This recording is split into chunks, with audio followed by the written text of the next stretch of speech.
ازيكم يا جماعة؟ معاكم ميرو في قناتي اللي بناخد فيها جولة كل مرة في عالم الجرائم الغامضة.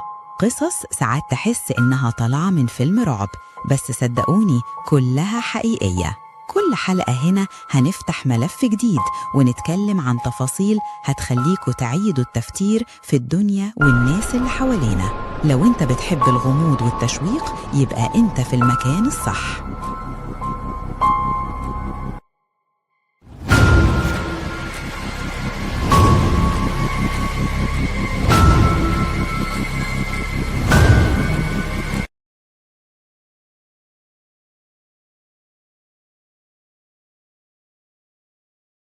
قبل ما نغوص في الحكاية، خليني أقولك كلمة من قلبي بجد، مش كلام محفوظ. بجد أنا ممتنة قوي لكل واحد فيكم، لكل لايك، لكل كومنت، لكل حد شجعني حتى بكلمة صغيرة. انتوا مش متخيلين الدعم ده بيفرق معايا قد إيه. وأحب أكون صريحة معاكم، أنا عارفة إني مش أكبر قناة، ولا أحسن قناة، ولا عندي إمكانيات ضخمة، ولا ملايين مشتركين. بس عندي حاجة واحدة بس، إني بحاول بجد وبتعب وبقدم من قلبي وبحكي قصص حقيقية مخيفة وغريبة. ولو انت هنا دلوقتي وسمعت صوتي واخترت انك تكمل ثانية زيادة، فانت مش صدفة، وأنا مقدرة وجودك قوي. القناة دي من غيركم ولا حاجة، وكل فيديو بنزله بيبقى وأنا حاسة إن ورايا ناس مصدقاني، والإحساس ده لوحده نعمة كبيرة قوي. الاشتراك بالنسبة لك يمكن يبقى مجرد ضغطة زر، لكن بالنسبة لي فرق كبير قوي، فرق يخلي واحدة مكملة ومصدقة في حلمها. وعشان كده حابة أعمل معاكم تحدي. إيه رأيكم نوصل ل1000 مشترك خلال الشهرين الجايين؟ مش علشان رقم، لكن علشان نحس إننا بنكبر سوا، وإن كل واحد فينا جزء من الرحلة دي. أنا واثقة فيكم، وواثقة إن كل واحد هيعمل اشتراك مش هيندم أبداً، لأن اللي جاي مش عادي. قصص أعمق، غموض أكتر، ورعب حقيقي بجد، مش أي كلام. فلو الفيديو شدك أو حسيت بالراحة أو حتى فضولك قالك كمل، اعمل اشتراك دلوقتي من غير تردد، ودوس على الجرس وخليك معانا من البداية، واكتب لي في الكومنتات مشترك جديد أو مكملين سوا عشان أعرفك واحد واحد. وافتكر دايما إن في ناس واقفة في ظهري بجد. يلا اقفل النور، قرب الشاشة وخليك معايا، لأن اللي جاي مش مجرد قصة، اللي جاي تجربة. تخيلي إنك تيجي الدنيا وإنتي من أول لحظة مش حقيقية، مش باسمك ولا بمكانك ولا حتى بأمك. سنة 1946 في مدينة أمريكية هادية اتولد طفل اسمه تيد باندي، بس الحقيقة إن حتى الاسم ده كان جاي بعد كدبة. أمه إليانور كانت بنت صغيرة خلفته من غير جواز. في الزمن ده الغلطة دي كانت كفيلة تدمر حياة بنت، فالحل كان بسيط وقاسي في نفس الوقت. الطفل ده مش هيطلع ابنها. رجعت إليانور بيت أهلها وقالت للناس إن البيبي ده أخوها، وجدته هي اللي هتكون أمه قدام الدنيا. ومن أول يوم تيد عاش في تمثيلية كاملة، محدش قاله إنه بطلها. كبر وهو فاكر إن أمه هي جدته، وإن أمه الحقيقية مجرد أخت كبيرة شوية. بس إحساسه كان دايماً بيقوله إن في حاجة مش مظبوطة. الطفل ده كان حاسس إنه غريب حتى وهو قاعد وسط أهله. مفيش دفء، مفيش حضن حقيقي، مفيش إحساس أمان. البيت نفسه ما كانش مريح. الجد كان راجل عصبي عنيف، صوته عالي وغضبه حاضر طول الوقت. كان بيكره الستات وبيتعامل بقسوة، وساعات بيقعد لوحده يتكلم بكلام غريب ومخيف. الجو كله كان مشحون، والطفل الصغير قاعد يتفرج، يسمع ويخزن. تيد ما كانش طفل مشاغب، ما كانش بيصرخ ولا يكسر. بالعكس، كان هادي زيادة عن اللزوم، ساكت، بيبص كتير، بيراقب أكتر ما يتكلم. الناس شافت فيه طفل مهذب، بس محدش ركز في البرود اللي في عينيه، البرود اللي مش مناسب لطفل. كان دايما حاسس إنه أقل من باقي الأطفال، أقل من اللي حواليه، وأقل من الصورة اللي المفروض يكون عليها. إحساس النقص ده كبر معاه سنة ورا سنة، من غير ما حد يلاحظ ومن غير ما حد يطبطب. وبعد سنين حصل اللي قلب كل حاجة. إليانور قررت تقول الحقيقة. قالت له إنها أمه مش أخته، وإن الست اللي عاش طول عمره فاكرها أمه دي جدته. الخبر نزل عليه تقيل، مش علشان الحقيقة بس، لأ، علشان الإحساس اللي جه بعدها. إحساس إن حياته كلها كانت كدبة، إن مفيش حد وثق فيه بما يكفي يقوله هو مين، إن العالم خدعه وهو طفل. من اللحظة دي حاجة اتكسرت جواه، مش بانهيار ولا بعيط ولا بصريخ. تاد ما عملش أي ده، هو سكت، وسكوته كان أخطر من أي رد فعل. الغضب اتحبس، الإهانة القديمة اتحفرت، والإحساس بالنقص اتحول لسؤال واحد بيكرر نفسه في دماغه: إزاي يبقى أقوى؟ إزاي يبقى أنا اللي مسيطر؟ إزاي محدش يضحك عليا تاني؟ الفصل ده من حياته ما فيهوش دم ولا قتل ولا جريمة واضحة، بس في حاجة أخطر بكتير: تكوين عقل اتعلم من بدري قوي إن السيطرة أهم من الحب، وإن الكذب أحياناً أسهل من الحقيقة. وهنا من غير ما حد ياخد باله كان الشيطان بيبدأ يتشكل. بعد ما الحقيقة اتقالت، تيد ما بقاش نفس الشخص. مش بشكل واضح يخوف، لأ، التغيير كان هادي، ناعم، بس عميق. بقى عنده هوس غريب بنفسه. صورته قدام الناس بقت مهمة قوي. إزاي يبان، إزاي يتشاف، إزاي يتحط في مكان أعلى من اللي حواليه. دخل سن المراهقة وهو شايل إحساس إنه لازم يثبت حاجة، مش عارف إيه هي بالظبط، بس حاسس إن عليه امتحان طول الوقت. كان ذكي، وده محدش يقدر ينكره. بيعرف يتكلم، بيعرف يلبس، بيعرف يقول الكلمة اللي تريح اللي قدامه. بس جوه الذكاء ده كان فيه فراغ. ابتدى يلاحظ البنات، مش ملاحظة إعجاب طبيعي، لأ، ملاحظة مراقبة. مين قوية، مين ضعيفة، مين ممكن تتأثر. كان بيبص أكتر ما بيحس. المشاعر عنده كانت باهتة، كأنها نسخة ناقصة من اللي المفروض يتحس. دخل الجامعة بس ما استقرش، راح ورجع وساب ويرجع تاني. كان دايما حاسس إنه أذكى من المكان اللي هو فيه، شايف نفسه أكبر من الطلبة وأكبر من النظام وأكبر من أي حد بيحاول يقيمه. الغرور ده ما جاش فجأة، ده كان تعويض عن الطفل اللي اتضحك عليه سنين. في الفترة دي دخلت حياته واحدة غيرت كل حاجة، بنت راقية جميلة من عيلة غنية مثقفة وبتتحرك في مجتمع هو نفسه يكون جزء منه. حبها؟ يمكن، بس الأكيد إنه حب اللي كانت بتمثله. العلاقة ما كملتش، هي سابته، شافته أقل من المستوى اللي هي عايزاه.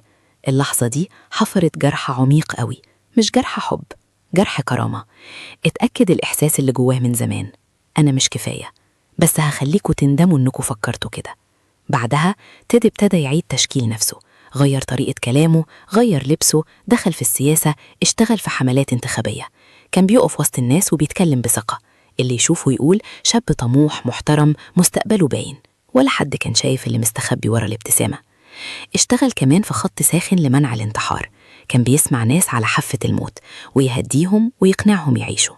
المفارقة، هو نفسه كان بيحس بحاجة ميتة جواه، بس الغريب إنه كان شاطر، بيعرف يقول الكلمة الصح، بيعرف يدخل دماغ اللي قدامه، وده خلاه يحس بقوة غريبة، قوة السيطرة على مشاعر إنسان تاني. في نفس الوقت كان في جانب مظلم بيكبر. تاد كان بيتفرج على مواد عنيفة ومهووس بالسيطرة، ومخيلته ابتدت تروح حتة أبعد. الأفكار بقت أقوى، أوضح وأقرب للتنفيذ، بس لسه ما خرجتش للنور. وبينما هو من بره بيبني صورة الشاب المثالي، من جوه كان في صوت بيعلو، صوت بيقوله إن العالم ده ظالم، وإنه من حقه ياخد اللي هو عايزه، وإن الناس اللي بتثق فيه سذج. في المرحلة دي تتعلم أخطر درس في حياته: إنه ممكن يعيش وسط الناس، يضحك، يهزر، يشتغل، يتحب من غير ما حد يحس باللي جواه.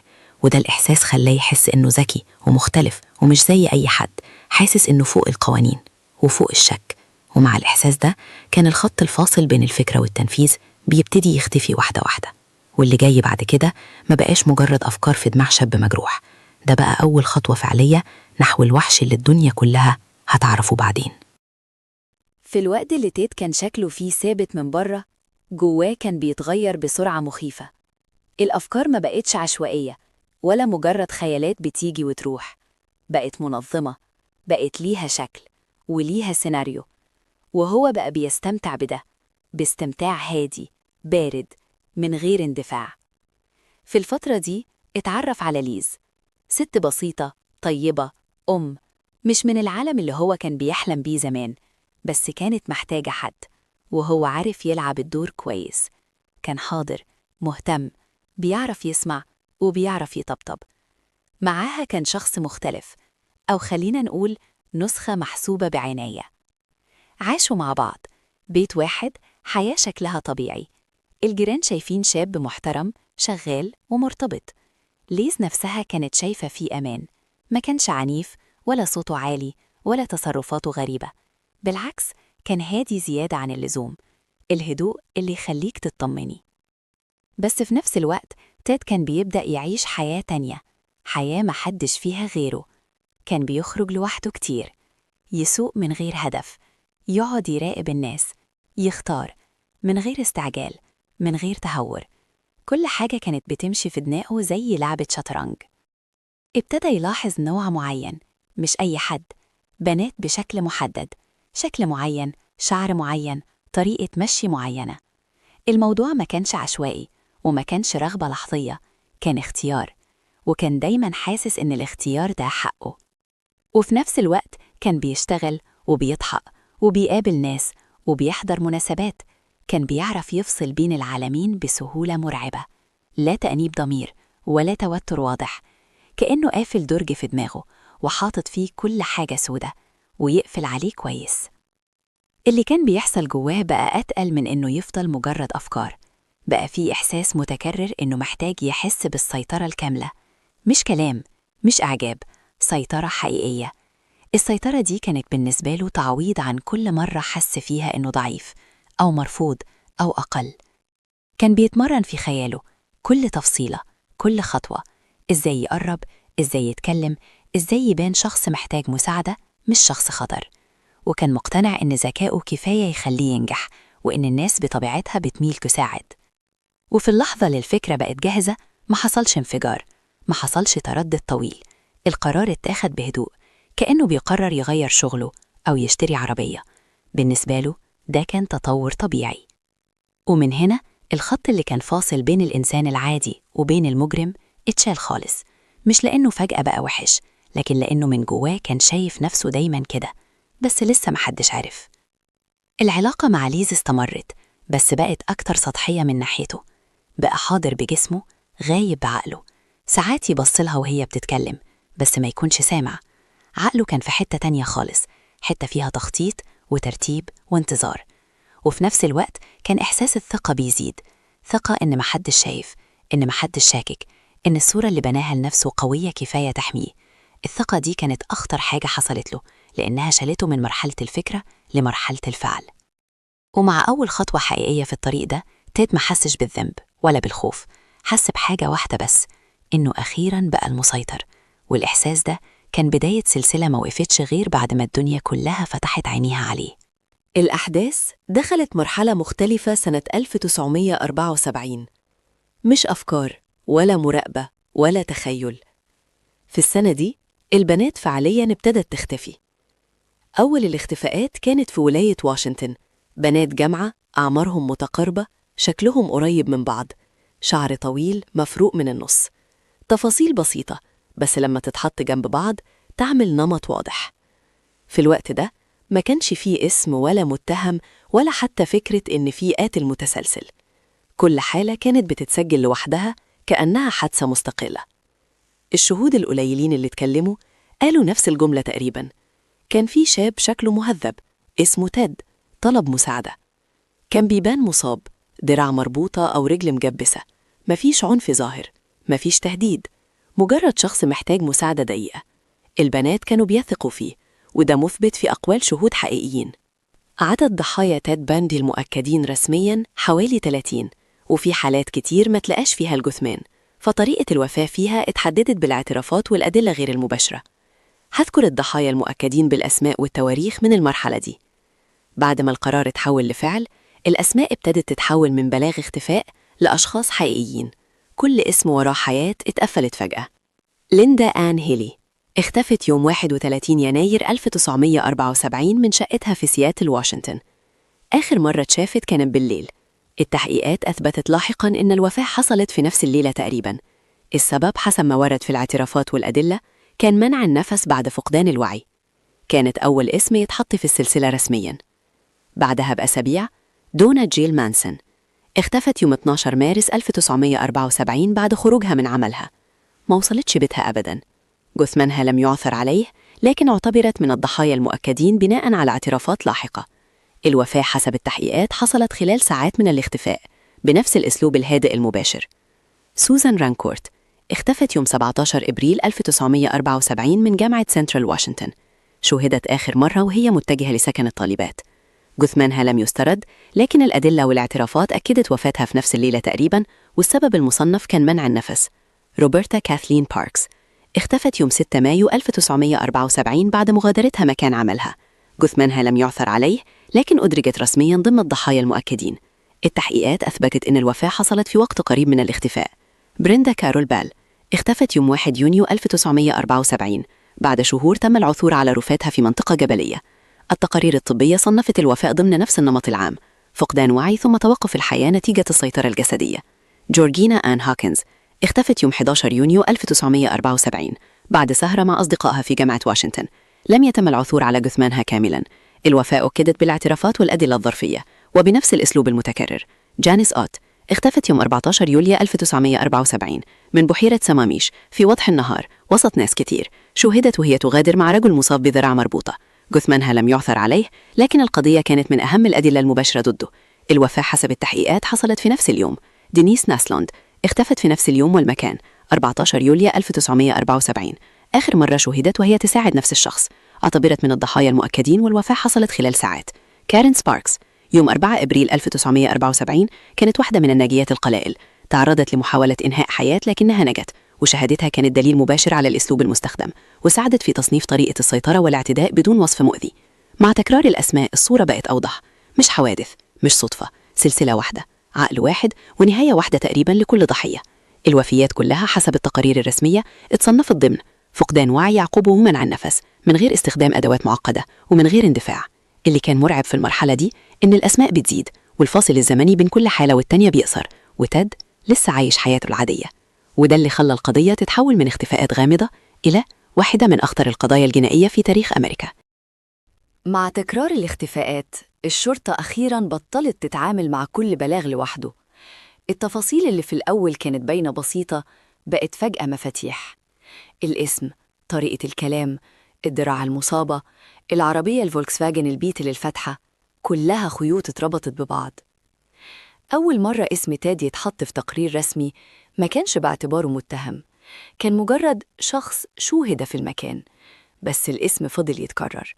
واللي كان أخطر إن الشهود ما كانوش متناقضين، بالعكس رواياتهم شبه بعض بشكل يخوف.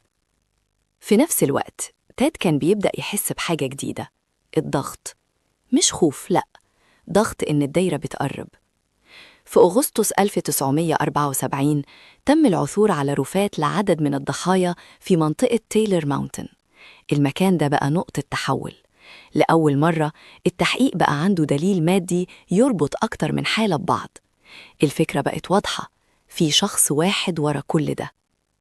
الشرطة عملت رسمة تقريبية بناء على شهادات متعددة. الغريب، الرسمة كانت قريبة جدا منه. ناس كتير في محيطه شافوا الرسمة وقالوا الاسم بصوت واطي: أصدقاء، معارف، حتى ليز اللي كانت عايشة معاه ابتدت تحس إن في حاجة غلط، مش لأنه عنيف ولا غامض بشكل فج، لكن لأن الصورة العامة ما بقتش راكبة. الاسم، العربية، الحكايات، إحساس داخلي ما بيروحش. قدمت بلاغ متردد، بلاغ مليان مش متأكدة. بس البلاغ ده اتحط في درج في الأول، بس ما ترماش. في أكتوبر 1974 تم إلقاء القبض على تاد باندي في ولاية يوتا بتهمة محاولة اختطاف كارول دارونيش.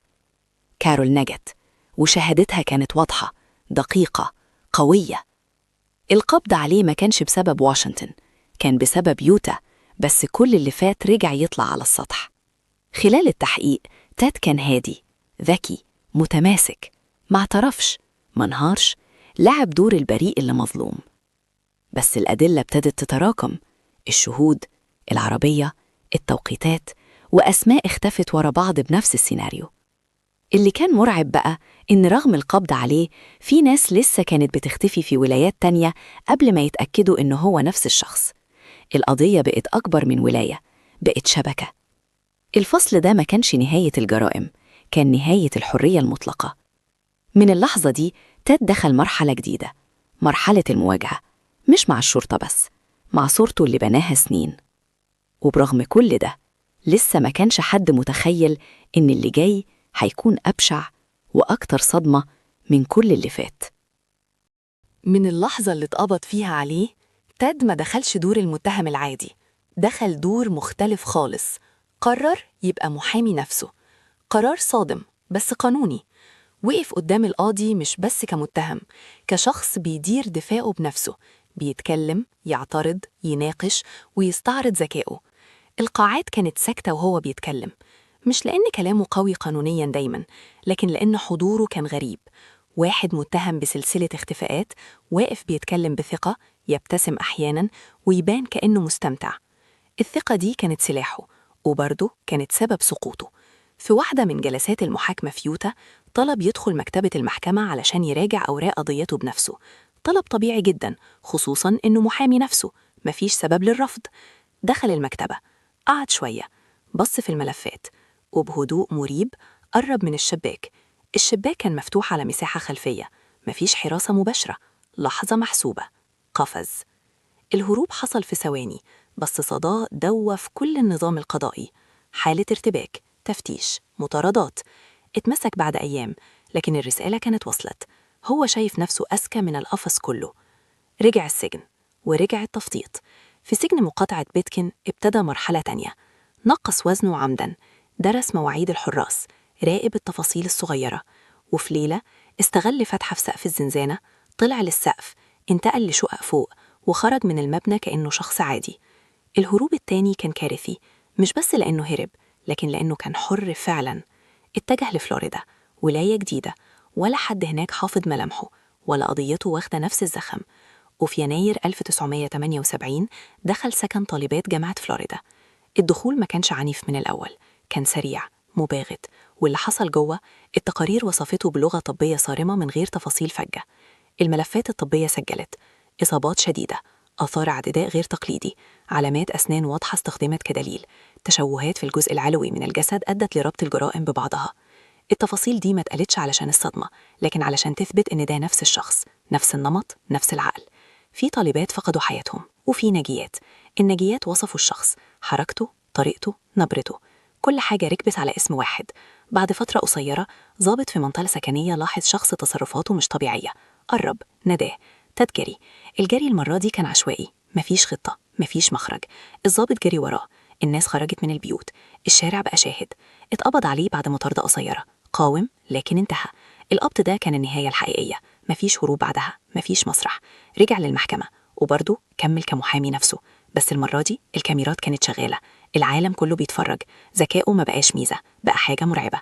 ومن هنا القصة دخلت مرحلتها الأخيرة، مش مطاردة، مش لغز، لكن محاكمة علنية لإنسان حاول يهزم النظام وخسر قدام الحقيقة. بعد القبض عليه للمرة الأخيرة، تيد باندي رجع قاعة المحكمة، وبرضه متمسك بدوره الغريب، محامي نفسه.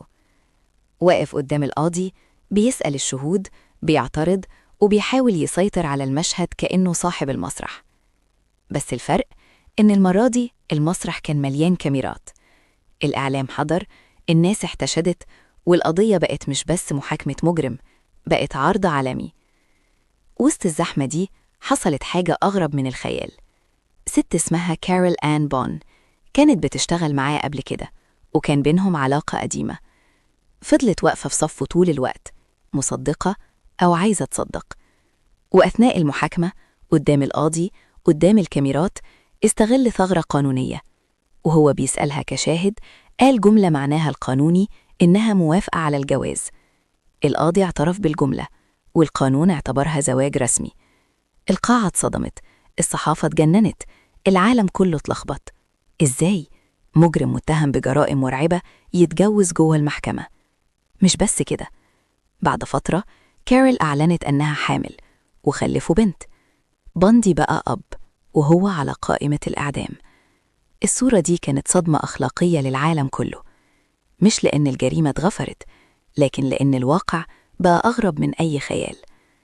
رغم ده كله، الأدلة كانت تقيلة، شهادات، تقارير، آثار ونمط مستحيل يتفسر صدفة. الحكم صدر، الإعدام، وقبل التنفيذ اتعامل معاه أكتر من لقاء. في اللقاءات دي باندي اتكلم بهدوء مخيف، مش ندم حقيقي لكن تحليل. قال جملة شهيرة بمعناها إن العنف اللي كان بيشوفه في بعض المواد الإعلامية كان بيغذي خياله وبيطبع الجريمة في العقل بالتدريج.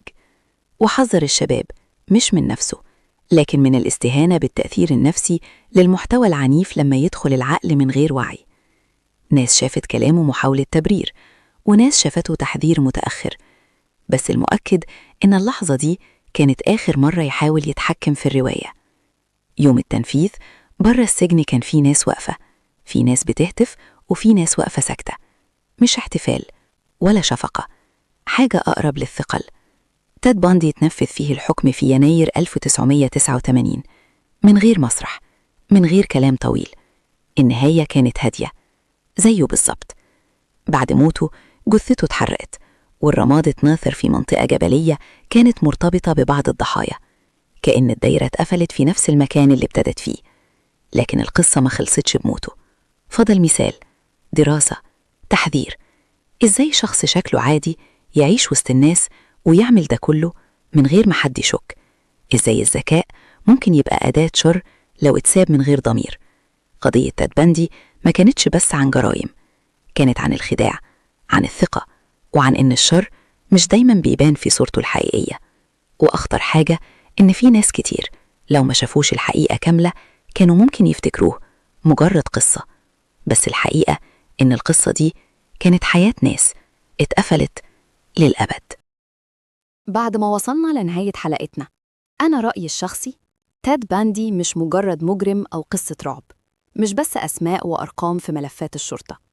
ده مثال حي على حاجة مهمة جدا: الشر ممكن يكون متخفي جدا في صورة عادية، مبتسمة محترمة من بره.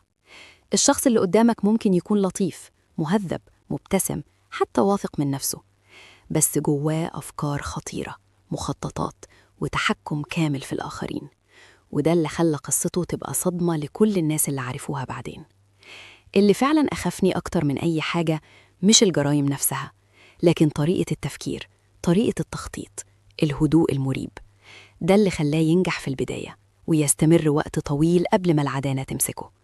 وده بيخليني أفكر، لو إحنا مش واعيين، لو مش مركزين على اللي حوالينا، لو اتسقطنا بسهولة، ممكن حد يستغلنا. وخلينا نقول حاجة تانية، تيد باندي كان شخص ذكي جدا، وده واضح في كل خطوة عملها. حتى في المحكمة لما قرر يكون محامي نفسه كان بيعرف إزاي يستخدم اللغة، الإيماءات، حتى وجوده علشان يحول أي موقف لصالحه. ده درس مهم جدا لأي حد. الذكاء قوة، بس لو اتساب من غير ضمير ممكن يتحول لسلاح خطر. اللي عايزة أقوله للشباب، لأي شخص بيتابع القصة دي، هو ده: أول حاجة، خلي دايما إحساسك الداخلي شغال. لو حسيت بحاجة غلط مهما كانت صغيرة ركز فيها. ما تقللش من أهمية وجود حدود في حياتك الشخصية، سواء في علاقاتك أو في الأماكن العامة أو حتى على الإنترنت. الوعي بالأشخاص اللي حواليك مهم جدا. ما تخليش الثقة تجيك بسهولة ولا تسمح لحد يتحكم فيك من غير ما تعرف شخصيته الحقيقية. وأخيراً، خلي بالك من المحتوى اللي بيتشاف، خصوصاً الأفلام والقصص العنيفة. تأثيرها ممكن يكون أكبر مما نتخيل، خصوصاً لو العقل مش مستعد يستوعب الفرق بين الواقع والخيال. والحاجة المهمة اللي لازم نفهمها، القصة دي مش بس عن رعب وجرائم، لكن عن المجتمع، العدالة، الصحافة والمراقبة اللي ممكن تمنع كارثة قبل ما تحصل. كل حالة، كل شهادة، كل دليل، كل حاجة كان ليها دور، وده درس مهم جدا. حتى أصغر التفاصيل ممكن تمنع أو تكشف أكبر الشرور. وموضوع زي الزواج اللي حصل في المحكمة، أو وجود ست زي كارول آن بون اللي فضلت معاه وفعليا خلفت منه، ده درس تاني. الحياة ممكن تبقى غريبة جدا حتى قدام أعيننا، ومفيش حاجة واضحة على طول. الناس ممكن يخططوا أو يصدقوا حاجات بعقلهم أو مشاعرهم، والنتيجة أحيانا صادمة. يعني القصة كلها، من الهروب للدخول لفلوريدا، لسكن الطالبات، لنجاة الناجيات، للقبض عليه تاني، كله مش مجرد أحداث مرعبة. ده تحذير حقيقي لكل واحد فينا، تحذير من الثقة السريعة، من الاستهانة بالحدود، ومن الاستهتار بالوعي الشخصي. وفي الآخر، لو هنستفيد من القصة دي، اللي حصل مع تيد باندي يعلمنا درس كبير جدا، إن الذكاء ممكن يتحول لسلاح، وإن الشر ممكن يبقى موجود في أي حد حوالينا، بس العدالة دايما هتوصل في الآخر، والوعي هو اللي بيحمينا قبل أي حاجة. فخلي القصة دي تكون مش مجرد مشاهدة، لكن درس عن الحياة، عن الناس، عن التعامل مع الآخرين، وعن أهمية الانتباه لحياتك وحياة اللي حواليك. خليك دايما مركز واعرف تحمي نفسك، وما تستهونش أبدا بأي إحساس داخلي عندك. وفي الآخر، لو عجبتكم الحلقة ما تنسوش تعملوا لايك وتشتركوا في القناة وتفعلوا الجرس علشان كل جديد يوصلكم. وكمان شاركوا رأيكم في التعليقات، إيه أكتر حاجة شدت انتباهكم في قصة تيد باندي، وإيه الدرس اللي خدتوه منها. خلي القصة دي تفضل في دماغكم كتحذير، كدرس، وكإثبات إن الواقع أحيانا أغرب وأقصى من أي فيلم. وافتكروا دايما، الذكاء والقدرة على السيطرة مش دايما حاجة كويسة لو اتساب من غير ضمير، لكن الوعي والحذر ممكن يحميك من أي خطر محتمل.